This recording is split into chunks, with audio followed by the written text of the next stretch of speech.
Hello friends, welcome back to diplomatic Manthan. My name is Aman Singh. So दोस्तों, हम लोग ने अभी तक प्रॉपरली क्लासिफिकेशन ऑफ विंड्स को कंप्लीट कर लिया था।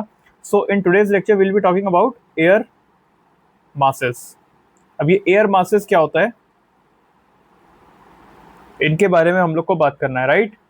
Will be talking about what, air masses.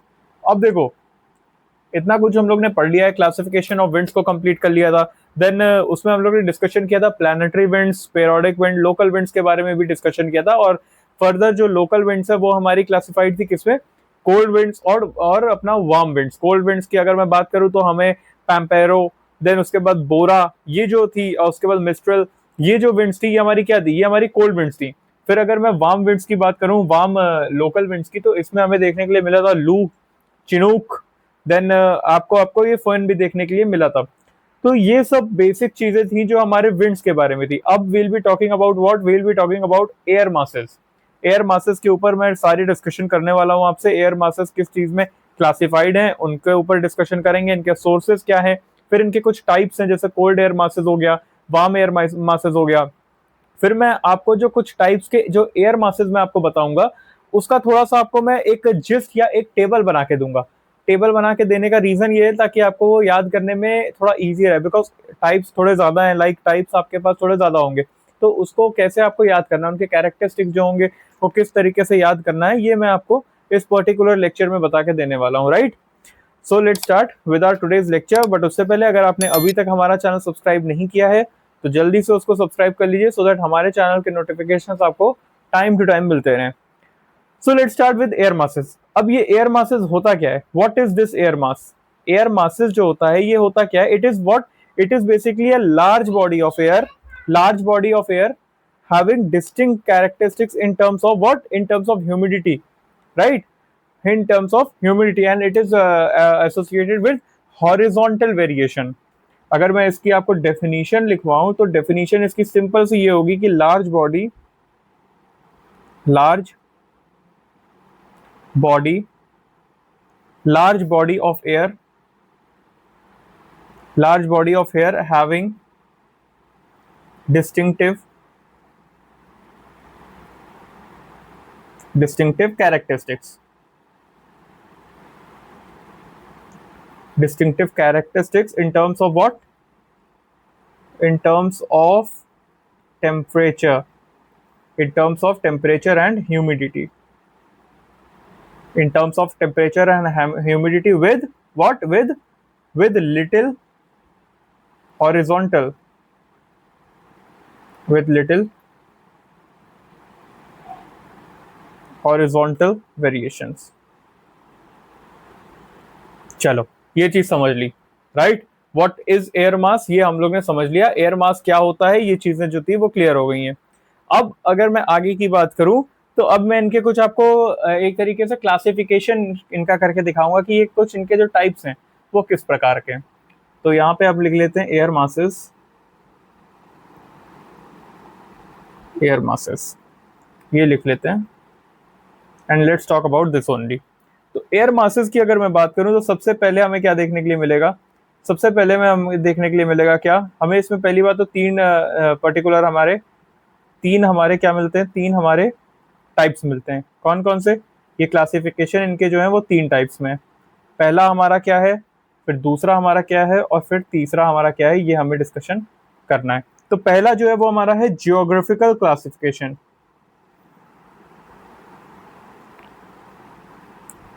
Geographical classification. फिर दूसरा हमारा क्या है, फिर दूसरा हमारा थर्मोडायनेमिक क्लासिफिकेशन। या एक काम करते हैं, पहले ज्योग्राफिकल कर लेते हैं, फिर उसके बाद हम लोग थर्मोडायनेमिक्स के ऊपर आएंगे। ये हमारा क्या है, ये हमारा पहला क्लासिफिकेशन है, राइट, फर्स्ट। अब अगर मैं इसकी बात करूं तो ये हमारा किस में है, ये हमारा दो पार्ट्स में डिवाइडेड है, ये हमारा दो पार्ट्स में डिवाइडेड है। पहला क्या है हमारा, ट्रॉपिकल एयर मास। ये थोड़ा सा ज्यादा लाइट लग रहा है मुझे, ट्रॉपिकल एयर मासेस, ये हमारा ट्रॉपिकल एयर मास हो गया पहला। और दूसरा अगर मैं बात करूं तो सेकंड पे हमें क्या देखने के लिए मिलेगा, सेकंड पे हमें देखने के लिए मिलेगा polar air masses, polar air masses. इसको हम लोग डिनोट करते हैं टी से और इसको हम लोग डिनोट करते हैं पी से। चलिए ये चीज समझ में आ गई। फिर आते हैं हम लोग अपने किस पे, थर्मोडायनेमिक्स, या चलो अभी इसी को पूरा कंप्लीट करते हैं, इसकी जो चेन है इसको पूरा कंप्लीट करते हैं। जो हमारा ट्रॉपिकल है ना वो हमारा दो चीजों में डिवाइडेड है, दो चीजों में डिवाइडेड है, दो पर्टिकुलर पार्ट्स में डिवाइडेड है। वो क्या है, पहला हमारा oceanic, oceanic tropical air masses MT, और दूसरा क्या है, दूसरा क्या है, continental polar air masses, continental polar air masses. और इसको हम लोग कैसे डिनोट करते हैं, सीटी, कॉन्टिनेंटल। समझ गए। इसी तरीके से हमारा भाई ये भी तो किसी चीज में डिवाइडेड होगा, पोलर एयर मासेस। ये किस में है, इसको मैं यहाँ पे ऐसे करके बनाता हूँ सो दैट कंफ्यूजन ना क्रिएट हो, राइट। इसको मैं ऐसे करके बनाता हूँ, इसको मैं इस तरीके से बनाता हूँ। पहला ये है हमारा क्या, पहला सर हमारा आता है सी पोलर, इसको हम लोग कहते हैं एमपी। और दूसरा क्या आता है, दूसरा सर आता है हमारा क्या, दूसरा सर आता है हमारा कॉन्टिनेंटल पोलर, और इसको हम लोग कैसे बोलते हैं, सीपी। दिल्ली वाला सीपी नहीं है, ठीक है। तो ये चीजें क्लियर हो गई होंगी अब आपको। फिर हम लोग आते हैं अपने दूसरे टाइप में जिसमें हम लोग बोलते हैं क्या, थर्मोडायनेमिक्स।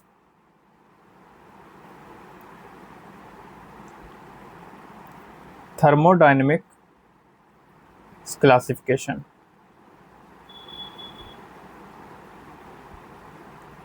राइट। इसको हम लोग देख लेते हैं एक बार, इसको हम लोग करते हैं। और इसमें हम लोग को क्या पता चलता है, इसमें हम लोग को पता चलता है कि ये तो दो पार्ट्स में है। क्या क्या सर, एक है सर हमारा क्या, एक है हमारा वार्म और दूसरा है हमारा कोल्ड,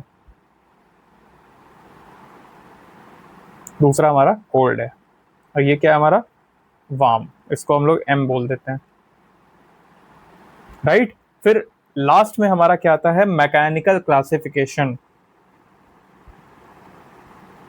मैकेनिकल क्लासिफिकेशन। और इसको हम लोग कैसे देखते हैं, इसको हम लोग किस तरीके से करते हैं भाई, ये किस चीज में डिवाइडेड है, सबसे पहली चीज ये है हमारा दो चीजों में डिवाइड, क्या क्या, एक होता है स्टेबल जिसको हम लोग बोलते हैं एस, और दूसरा क्या होता है अनस्टेबल जिसको हम लोग बोलते हैं सी, राइट। ये जो एक प्रॉपर मैंने आपको फ्लो चार्ट दिया है, इससे आपको समझ में आ गया होगा कि हमारा जो एयर मासेस है वो कितने चीजों में डिवाइडेड है और किस तरीके से। होप इतना तो आपको क्लियर हो गया होगा।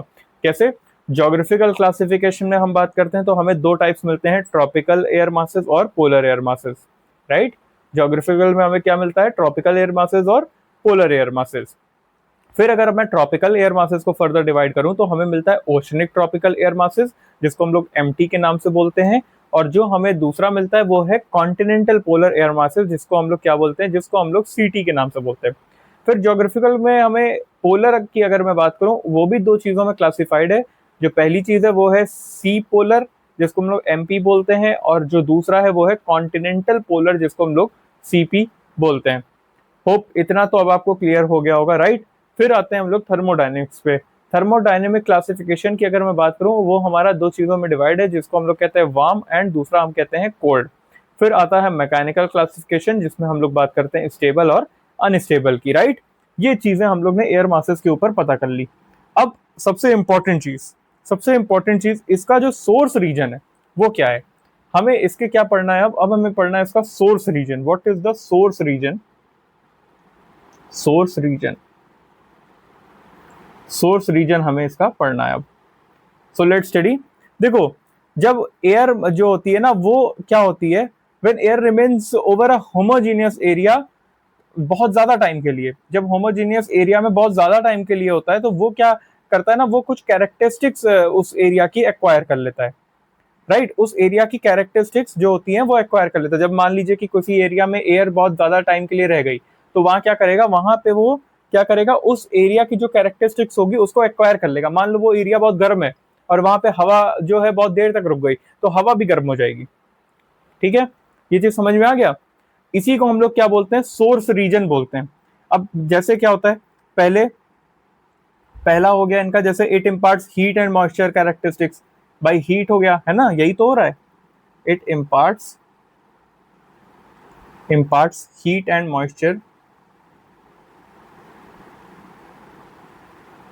heat and moisture characteristics to the overlaying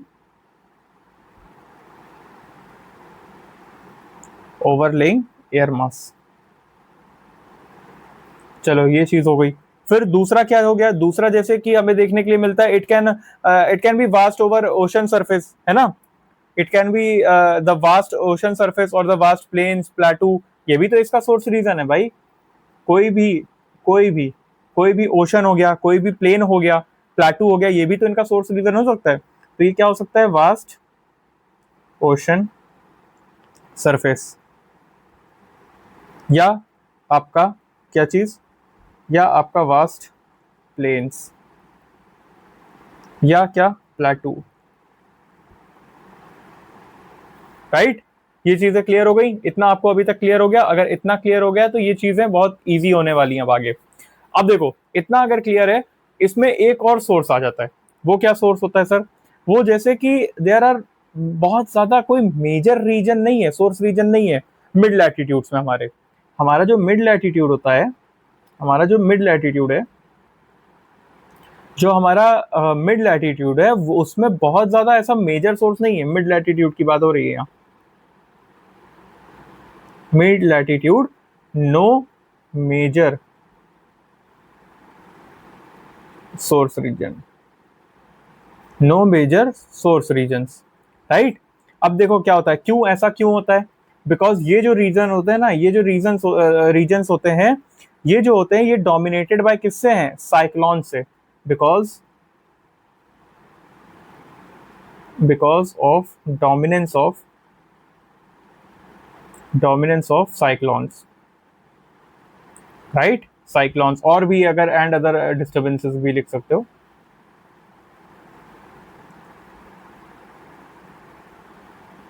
right. ये चीजें अब क्लियर हो गई होंगी अब आपको, this must be clear to you.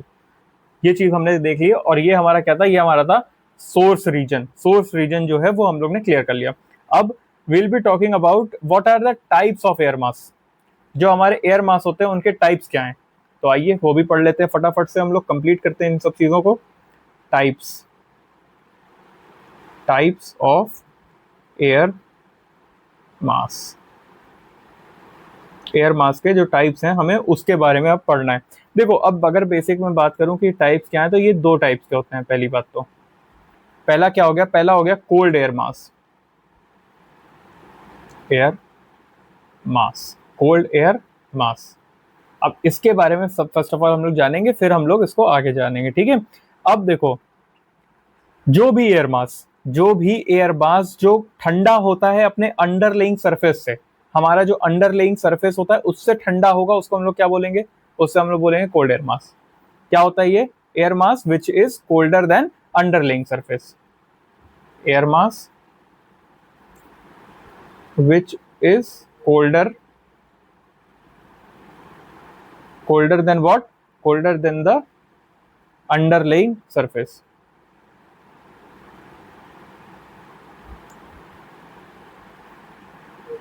Underlying surface. इसका अगर एग्जांपल मैं आपको बताऊं, तो एग्जांपल जैसे कि हमारे साइबेरिया वाला जो है, साइबेरिया वाला रीजन, तो अगर आपको पता है जो साइबेरिया रीजन है ना, तो air mass over the Siberia is not cold for Siberia, समझ गए। तो ये चीजें है ना, ये चीज हमें समझ में आ जाती है। इस चीज के बारे में हमारा क्या हो गया, air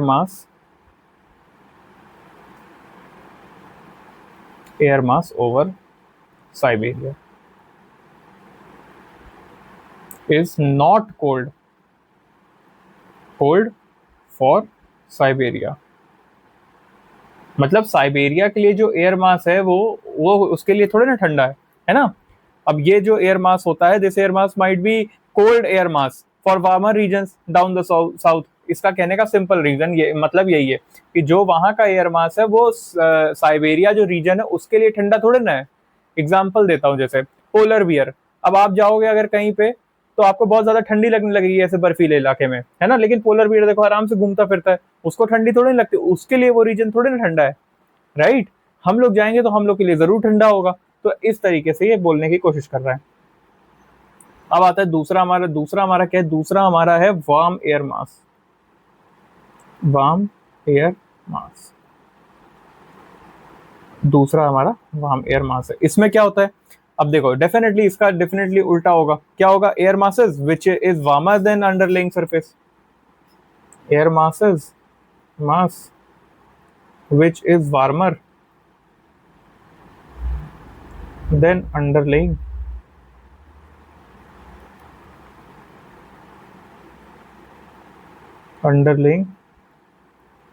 surface, underlying surface, right. समझ गए। तो ये चीजें हम लोग ने अब इसको समझ ली। फिर अगर मैं बात करूं, मैंने आपको बताया था ना कि मैं एक टेबल देने वाला हूं, उस टेबल को मैं आपको प्रोवाइड कर देता हूं सो दैट आपको इजी हो जाए चीजों को समझना। अब वो टेबल मैं कुछ इस प्रकार से बनाऊंगा ना, देखो थोड़ा सा ऊपर नीचे हो सकता है मेरे बनावट में, इसमें बनाने में, बट परेशान मत होना। इसको बना लेते हैं, रुक जाओ मैं इसे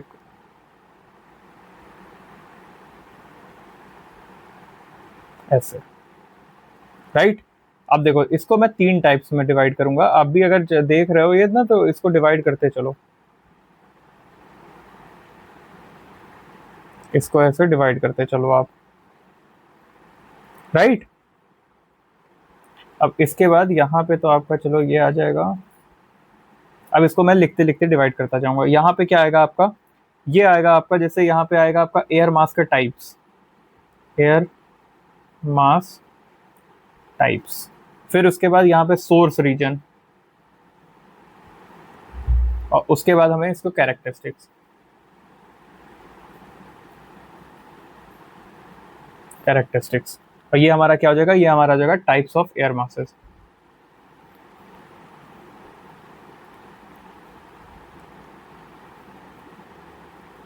एयर मास।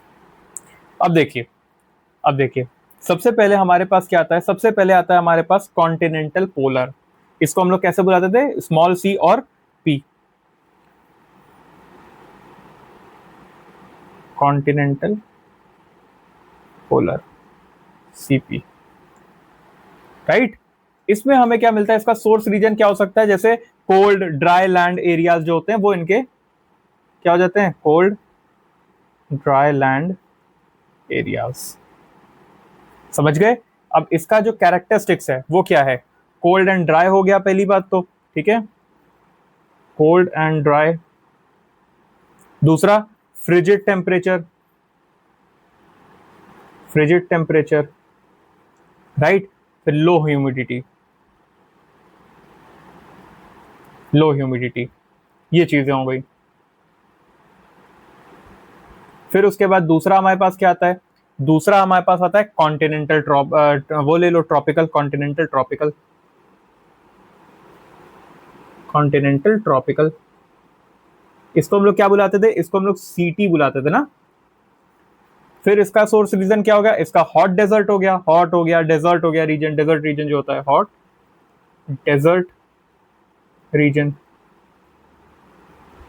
राइट। ये चीज हो गई। फिर इसमें हमें क्या देखने के लिए मिलता है, जैसे hot and dry, high temperature, low humidity, ये भी हमको देखने के लिए मिलता है। ये हमारा क्या हो जाएगा, हॉट हो जाएगा, ड्राई हो जाएगा, है ना, ड्राई हो जाएगा, हॉट ड्राई हो जाएगा, है ना, हाई टेम्परेचर हो जाएगा, हाई टेम्परेचर हो जाएगा। फिर हमारी ह्यूमिडिटी क्या हो जाएगी, लो हो जाएगी। इसके बाद, इसके बाद हमारा क्या आता है, इसके बाद आता है हमारा मैरीटाइम पोलर।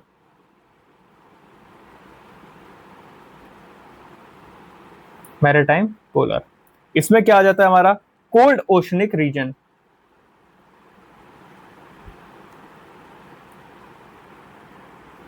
फिर इसका कैरेक्टरिस्टिक्स कूल एंड मॉइस्ट। फिर उसके बाद कूल टू कोल्ड टेम्परेचर, ये ठंडे से और ज्यादा ठंडा होगा, कोल्ड टेम्परेचर मॉइस्चर होता है यहाँ पे। चलो ये चीज भी हम लोग ने अब समझ ली, राइट, ये भी हम लोग ने समझ लिया। इसको मैंने थोड़ा सा हिलाया नहीं क्योंकि ये ऊपर कट कर देता है इसको। फिर आता है हमारे पास क्या, मैरीटाइम ट्रॉपिकल। मैरीटाइम ट्रॉपिकल भाई डेफिनेटली इसको एम्प्टी कर दो, और इसको क्या कर दोगे, इसको एमपी कर दो, ऐसे, राइट। अब मैरीटाइम ट्रॉपिकल में आ गया हम लोग, मैरीटाइम ट्रॉपिकल क्या हो जाएगा, वार्म हो जाएगा, ओशनिक, वार्म ओशनिक रीजन। और इसमें हमारा अगर मैं कैरेक्टरिस्टिक्स की बात करूं तो ये क्या हो जाएगा, वार्म हो जाएगा, ह्यूमिड हो जाएगा, वार्म ह्यूमिड हो जाएगा, वार्म टेम्परेचर, वार्म टेम्परेचर हो जाएगा, उसके बाद हाइयर ह्यूमिडिटी हो जाएगी, हाइयर ह्यूमिडिटी हो जाएगी हमारी। चलो ये भी हम लोग ने समझ लिया। अब हमारे पास क्या बचता है, हमारे पास फिर हमारे पास आएगा नेक्स्ट क्या हो सकता है, continental arctic, continental, continental arctic सी है। इसमें हमारा आता है पोलर रीजन, और फिर हमारा क्या हो जाता है, extremely cold, extremely cold and very dry. अब इसमें एक और चीज हमें क्या मिलती है, बिटरली कोल्ड ड्राई, राइट। ये चीजें हम लोग ने अब समझ ली हैं, ये चीजें हम लोग ने समझ ली हैं। एक और हमारा पॉइंट बचता है,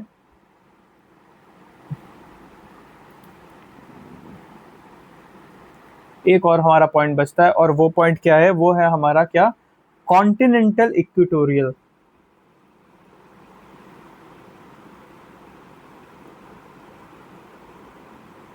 कॉन्टिनेंटल इक्वेटोरियल सीई। अब इसमें क्या होता है सर, इसमें क्या होता है ना, ये डेजर्ट रीजन इसका क्या होता है, इसका सोर्स रीजन होता है near the equator, near equator, desert region near equator. अब ये क्या होता है, ये extremely, extremely hot and dry, hot and dry. फिर इसके जो टेम्परेचर होते हैं वो होते हैं, लो ह्यूमिडिटी होती है पहली बात तो, लो ह्यूमिडिटी, एंड व्हाट, एंड जो हमारे टेम्परेचर होते हैं वो क्या होते हैं, स्कॉचिंग होते हैं, स्कॉचिंग टेम्परेचर। सो ये आपकी क्या हो गई, एक पेज की पूरी टेबल हो गई। इसको थोड़ा सा नोट कर लो आप, क्योंकि ये जो पर्टिकुलर चीजें मैंने आपको बताई हैं ये आपका एयर मासेस हैं, ये जो हमारे टाइप्स ऑफ एयर मासेस हैं, एंड इससे इजी टेबल नहीं मिलेगी, इससे इजी टेबल आपको नहीं मिलने वाली। This is what, this is your types of air masses. इसको हम लोग एयर मासेस के उसमें देख सकते हैं, एंड प्रॉपर हम लोग इसको कर सकते हैं, राइट। सो ये आपका क्या हो गया, ये आपके टाइप्स ऑफ एयर मासेस यहाँ पे खत्म हो गए। आपके जो एयर मासेस की चीजें थी वो प्रॉपरली हम लोग ने खत्म कर ली। सो विद दिस आपका आज का जो लेक्चर है, I be stopping here, I be giving you not topic wise topic, क्योंकि वो थोड़ा सा इजी पड़ता है आपके लिए भी एंड मेरे लिए भी। So will be studying by this only, हम लोग इसको टॉपिक वाइज टॉपिक कर लेंगे, and will be completing whole chapter like this only, right. So with this hope आपको ये चीज़ समझ में आ गई होगी प्रॉपरली। मैंने सारी चीज़ें आपको प्रॉपरली बना बना के इसमें प्रोवाइड कर दिया है। With this I will be taking a leave now. Hope ये आपको बहुत ही ज़्यादा हेल्पफुल हुआ होगा, ये लेक्चर जो है आपके लिए बहुत ज़्यादा हेल्पफुल रहा होगा। सो will B meeting you in next lecture. तब तक के लिए स्टे हेल्दी, जय हिंद।